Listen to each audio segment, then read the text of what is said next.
wa mi the gogrial wa mi the kwala fi dam kan wal tin jare yen yen bu bot jokan tangi we yamu wa mi the gogrial wa mi the kwala fi dam kan wal jol tin jare yen yen bu bot jokan tangi we alwel mu bandu nyan kai bu ben kwen lo mu moy mu nyan kai ngong wala mu bandu nyan kai bu ben kwen lo mu moy mu nyan kai ngong wala gar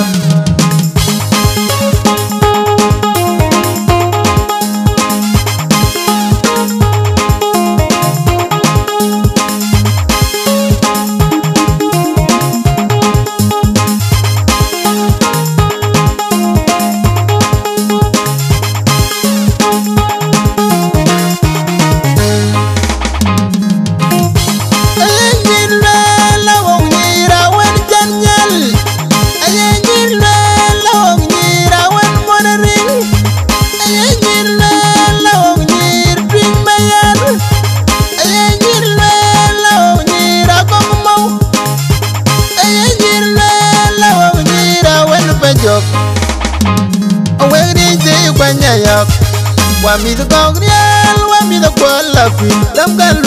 wal tin jare yen yen bu bot jokan tangi we yamu wa mi the gogrial wa mi the kwala fi dam kan wal jol tin jare yen yen bu bot jokan tangi we alwel mu bandu nyan kai bu ben kwen lo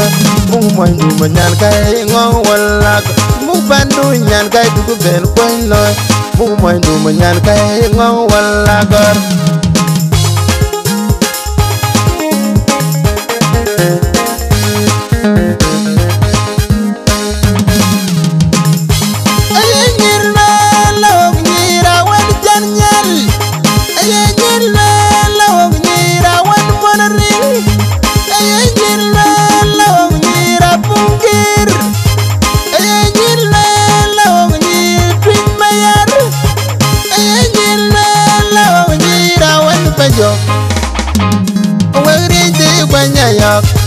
wa mi the gogrial wa mi the kwala fi dam kan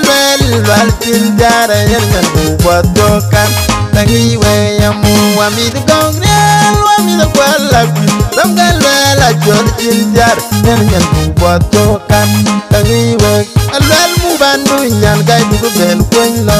mu moy mu nyan kai ngong wala mu bandu nyan kai bu ben kwen lo mu moy mu nyan kai ngong wala gar